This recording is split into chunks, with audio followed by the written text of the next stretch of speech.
وكل حاجه بقت على المكشوف. في كذا بوست شفته على السوشيال ميديا بيقول ايه بقى: امم. حازم سمير الراجل اللي اي ست، اي بنت، يعني اي ست او اي بنت تتمناه. لا. آه، لا. طب بس اقول لك على حاجه. طب ماشي. انت لما بتسمع الكلام ده عامه، انت بتضحك من الكلام ده، ولا بتخاف او بتقلق من النظره المثاليه اللي الناس بيبصوها دي؟ لا، بضحك. بضحك لان احنا اولا ده بيبين حب الناس، مم. لانه في الاخر هو ما يعرفنيش شخصيا. يعني اللي كاتب البوست ده هو ما يعرفش حازم كانسان، ما يعرفوش شخصيا، ما هو عاشروش. شاف الحاجات هو اللي على ما السوشيال باني ميديا. الانطباع من الادوار اللي حازم بيجسدها او من الانترفيوهات اللي بيشوفها لحازم. مم. كلنا عندنا اخطاء، كلنا عندنا مشاكل، كلنا عندنا عيوب، وكلنا عندنا كل حاجه يعني في مم. الاخر. هو بس بيحكم من حبه للممثل، فهو حاكم عنه من الادوار اللي بيقدمها ومن اللي هو بيشوفه منه. فدي بتخليني اضحك، وفي نفس الوقت بتديكي احساس بالمسؤوليه كبير جدا. مم. لانه لما بننصدم في الناس اللي احنا بنبص لهم بنظره حلوه، بتاثر علينا احنا في حياتنا من غير ما نحس.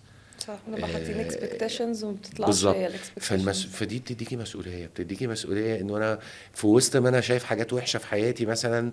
انا بتابع ياسمين العبد ومدياني امل في الحياه، وايه ده لسه في ناس حلوه لو اتصدمت فيها بتغير، بتصدمني في حياتي. لو معجب بلا يعني شايف قدوتي او عندي لعيبه كوره معينه انا بتابعها وبشوف بيعملوا اعمال خير وبيشوف مش عارف ايه وانا عاجبني وبقول ان ولادي بصوا ده لازم يبقى قدوه ليك، فجاه تحصل حاجه فده فدي المسؤوليه. دي مسؤوليه البابليك فيجرز زي ما بيقولوا، الفنانين، المفكرين، الرياضيين. ده جزء من المسؤوليه اللي تبقى عاتقهم على عاتقهم مم. من حب الناس ليهم، ان هو مسؤول قدام الناس. دي حقيقة. عشان كده لما بلاقي حد مشهور في اي حته في العالم مش يعني مش باصص على المسؤوليه دي ويقول لك انا نجم فاعمل اللي انا عايزه، دي بتبقى عارفه بتخليكي تعملي كده اللي هو ليه يعني؟ ملهاش لازمه. انت دي ليك دور بتبقى شايف مهم. انت بتبقى معاك بتبقى سلاح. شايف ان انت لازم تخلي بالك من خطواتك طبعا. عموما. طبعا. صح. طبعا. لان انت يو سيت ذا اكزامبل. انت بتبقي عايزه تحطي المثال انه دايما بيقول لك الشهرة بتفسد، السلطة بتفسد، مم. الفلوس بتفسد. فانت دايما بتبقي عايزة، انا ببقى عايزة اوري ولادي وعايزة اوري الناس انه هي مش بالضرورة بتفسد. انا لو فاسد ممكن ابقى فاسد بغض النظر انا مشهور ولا مش مشهور. دي حقيقة. بس لا، هي احنا ممكن يبقى معانا فلوس ونبقى كويسين، احنا ممكن يبقى معانا سلطة ونبقى كويسين، احنا صح. معانا شهرة ونبقى كويسين. ولو تاخدي بالك المجال الفني او المشاهير في المجال الفني بقت دي السمة السائدة دلوقتي. بقى في احترام للجمهور، بقى في احترام للمسؤولية، بقى في، ودي حاجة حلوة قوي. كويس ان الموضوع بدأ ينتشر بشكل كبير قوي، يعني اغلب الناس دلوقتي بقت فعلا بتعمل كده. دي حقيقة. طبعا. طب. السوشيال ميديا بقت عامله علاقه في مجال الفن ما بين الجمهور والفنانين. مم. علاقه واضحه قوي دي وعلاقه حقيقة. صريحه قوي، ما دي فيهاش كذب، حقيقة. ما تقدريش مم. تكذبي. وكل حاجه بقت على المكشوف، فبالتالي كلنا بقينا مقدرين ده وكلنا بقينا بنتعامل مع ده بشكل صح. لما مراتك سافرت شغل، انت كنت الاب والام في البيت.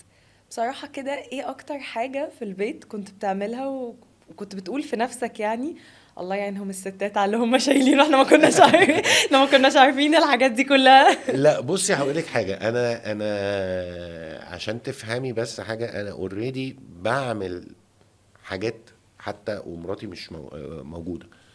اوكي. آه، عايز اسيب شريط ذكريات كبير لاولادي، شريط ذكريات من علاقتهم بابوهم. صح. ذكريات في حاجات يومية، ذكريات في حاجات جديدة، ذكريات في حاجات تتعمل أول مرة، ذكريات. آه، فكرة الصبح أنا بحب أصحي ولادي الصبح. طب ما اليوم أنا بصحى هيقولوا بدري.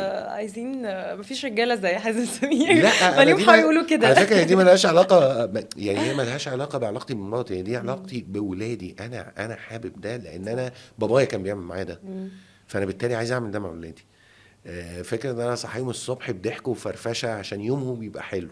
الحقيقة. لانه انت عارفه الولاد عايزين يناموا في عايزين يناموا الساعه 4 الفجر وعندهم مدرسه الصبح، فدايما بيصحوا عاملين كده ومكشرين تعبانين، فانا احب اصحيهم بضحك علشان يقلب الموضوع بضحك فيبقى يومهم حلو، فيرجعوا يقولوا لي ايه ده تصدق لما قومتنا بضحك اليوم كان حلو. مش الحاجات دي بتفرق، وانا بحب اعيشها مع الولاد.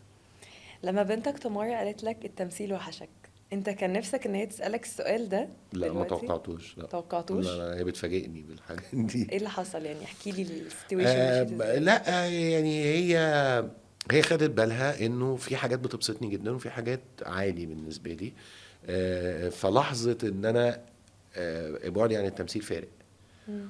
واتكلمت مع مامتها وانا ما اعرفش. اوكي. وجت في مره كده كنت قاعد عمال اقلب وبتفرج على حاجات، كذا مسلسل طلعوا مم. جديد على منصات، فكنت بتابع ومش عارف ايه. راحت قاعده جنبي كده، راحت قاعده في حضني، وراحت سالاني السؤال، قالت لي انت التمثيل وحشك؟ اتصدمت وقتها. فاتخضيت يعني 9 سنين بتجيبي الكلام ده منين يعني؟ فقلت لها مش عارف. بعديها بيومين جالي تليفون على مسلسل، وابتديت اصور. تاني يوم انزل اصور فيه، رجعت كانت هي صاحيه. فاول ما دخلت لقيتها راحت مبتسمه جامد جدا. قلت لها انت هو في حاجه؟ قالت لي لا بس انا يعني جالي الرد على السؤال، انت فعلا كان وحشك التمثيل. حلو جدا. مم. يعني حابة علاقتك بأولادك بصراحة، وحابة الانتمسي اللي ما بينكوا دي لذيذة جدا. قولي بقى، هل انت أب غيور على أولاده؟ جدا جدا. جدا. هتبقى عامل زي عادل إمام في عريس من جهة أمنية؟ متهيألي اكتر. يعني مع تمارا يعني اكيد اكتر يعني. لا، يعني هي بص ده احساس طبيعي يعني عند كل اب. مش عارف هبقى عامل ازاي ساعتها يعني. بس لا ولادي اهم حاجه في حياتي، ده اكيد يعني. واعتقد اي اب كده يعني، الولاد دول اهم حاجه في حياته. أنا عارفة إن الكورة مهمة جدا في حياتك برضو، يعني أكيد مش أهم من ولادك، بس هي مهمة جدا في حياتك. فقولي بقى رأيك في اللي بيحصل الفترة دي. والله اللي بيحصل الفتره دي، انا مش خبير كوره، انا راجل متفرج، انا عمري ما لعبت كوره.